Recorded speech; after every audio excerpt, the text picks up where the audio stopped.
You know, at this point, they're obligated to make a third Beetlejuice movie called Beetlejuice, Beetlejuice, Beetlejuice. And if they don't, I would consider that a crime.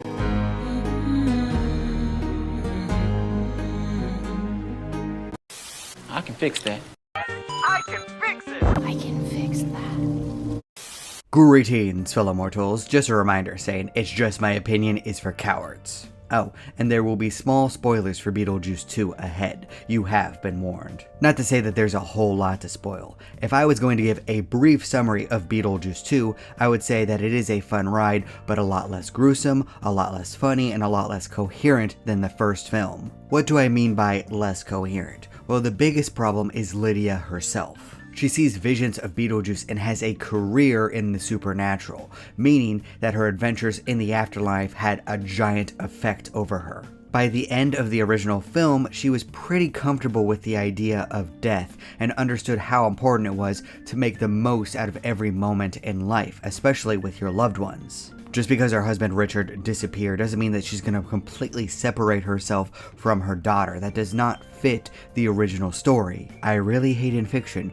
when characters have childhood trauma, overcome said trauma, but then end up doing it all over again to their own kids. I understand that happens in real life, but in my experience, if someone understands what went wrong in their childhood, they're going to do their best to prevent that happening to their own kid and make sure that their offsprings have a better life. Not to say that it's irredeemable, but it does hurt the first film, and that's a problem. If a sequel hurts the first film instead of building off of it, then we might have an issue here. This isn't real life, this is fiction. If someone doesn't learn the lesson and just keeps repeating the same mistakes, then what's the point of the story? It feels super black-pilled, and I get this is Tim Burton, but while his movies are dark and creepy, they still have a lot of hope in them.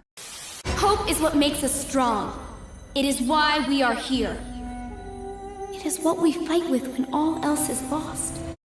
The next problem was Lydia's relationship with Rory. If she was that traumatized by her husband's disappearance to the point of forgetting her past lessons and separating herself from her daughter, I don't think she would be dating someone. It's just because they wanted a punching bag boyfriend character to make fun of, which is really weird because I heard that's what they wanted to avoid. So the biggest problem was with the setup. Honestly, they could have kept the missing husband storyline and just tweaked things a bit. Astrid, Lydia's daughter, shouldn't have been estranged from Lydia. They should have just had a complicated relationship. Lydia could be a doting mother that understands what her daughter's going through, but Astrid doesn't want to hear it because she's very angry and sad that her father is gone. That way, you don't invalidate what came before this. And then the rest of the story can happen just like in the film. It makes sense. Lydia's father dies, so they got to go to the funeral. Instead of stupid Rory being the tension between Astrid and Lydia, have it be Lydia's acceptance of death. She's not happy that Charles is gone, but also she understands what the afterlife is in her universe and accepts it. Lydia knows that her father is going to be happy and at peace for the rest of eternity in heaven because that's already established in this universe. So she's not traumatized by what happened to her dad or to her husband,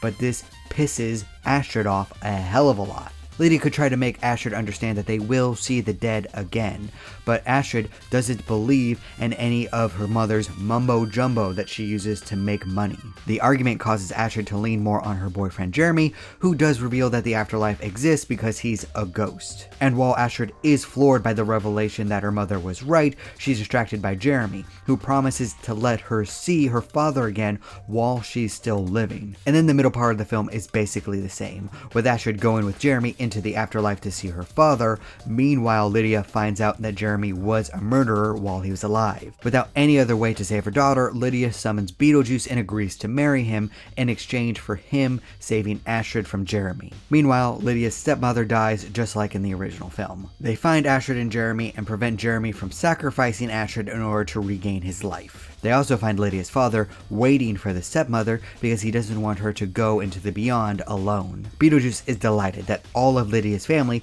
gets to be at the wedding, so he teleports them back to the mortal world. That way you can still have the wedding scene without it being a weird rush marriage with Lori and Lydia. I'm serious, most engagements last about 6 months to a year.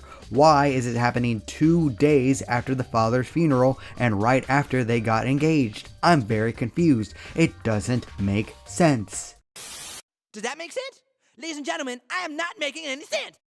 Beetlejuice keeps everyone captive in order to prevent what happened last time from happening again. At first, there doesn't seem to be a way to stop the wedding, but Astrid has a tool that her mother didn't have access to in the 1980s, the internet. You can still have Beetlejuice hint at his ex-wife, allowing Astrid to use a combination of the World Wide Web and her mother's research to find out who exactly Beetlejuice's ex was. Instead of Dolores, it could be Bloody Mary. So Astrid says Bloody Mary into a mirror 3 times, summoning the demon into the mortal plane. Bloody Mary storms into the wedding, revealing that her marriage to Beetlejuice was far different than regular mortal ceremonies. It bonded them for eternity.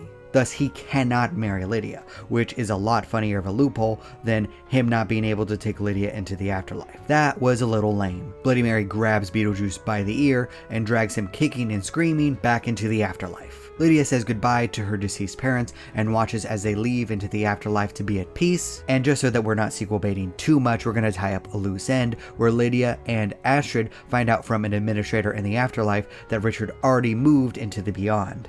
But he left behind a note explaining to them that he knew that they would be able to survive without him because they have each other and they're both so strong. Lydia and Astrid are happy, they're able to move on with their lives, and then we end off with a scene with Beetlejuice being nagged at by Bloody Mary. She's screaming at him, berating him, and verbally abusing him. He crosses his arms and says, "I want a divorce." But then he finds out that the divorce process in the afterlife takes about, 36 years. I do. I understood that reference. And that's how I would improve Beetlejuice using the parameters that the film already set. You just gotta get rid of Rory. He is the biggest problem. F that guy. Not the actor, the character. I just want to clarify. I'm sure that the actor is a pretty decent dude. Oh god, just because I said that, something's gonna come out about him now. I think if you made the changes that I suggested, Beetlejuice would go from a decent film to a pretty good film, because Tim Burton's style, effects, and gruesome humor carries the entire movie. I think a lot of the problems stem from the fact that this is a soft remake instead of a sequel that he probably actually wanted to make. I have a gut feeling that he probably would have preferred to do a story in this world, but featuring different characters in a different setting, with only the afterlife and Beetlejuice being the connecting issues between the films. I mean, Beetlejuice in the big city where a bunch of kids at a party accidentally summon him, causing a bunch of mayhem.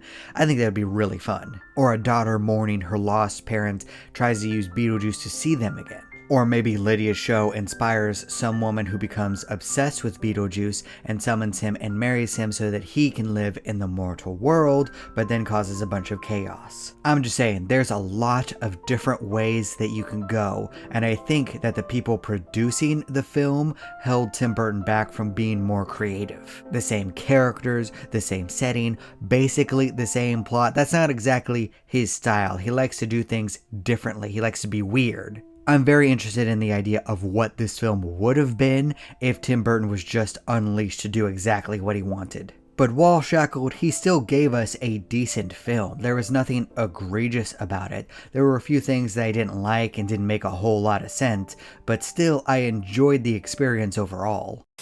Oh, I forgot how bad it looks. I've seen worse. One of the biggest problems with modern sequels is that there's only 2 spectrums of it right now. Either what came before is holy scripture, or the sequel wants to spit on its predecessor. And Beetlejuice falls into the first category. It looks at the first film and just bows in reverence, acknowledging that it could never be as good as what came before it. And that's a problem. Instead of trying to live up to the past, you need to springboard off of it into something new, unique, and possibly better, but at least different. You might stumble, but you would have at least tried something different instead of just eating the member berries. And that's what Beetlejuice is. It's just a bunch of member berries. Which is fine, it's fun, it's safe, but it's not anything extraordinary. In 36 years, are people going to look back at Beetlejuice 2 and think, wow, that was extraordinary? I remember that very fondly. No, they're going to be thinking, it was fine. It was about 20 minutes too long, that Rory character sucked, and I would have preferred to watch the first film over the second one. If they remember it at all. That's all I'm saying. But what do you think? Am I completely off base here? Did you love Beetlejuice Beetlejuice? Did you hate it? Did you think it was in the middle like with me? Please leave a comment down below. I'd love to hear your thoughts. And remember, if you disagree with all of this, that's fine. After all, everyone is entitled to their objectively wrong opinion. And that's all I have to say about that. Thank you all so much for watching. You're still here? Good night, everybody. Thank you. You bye. Boom. Do not despair.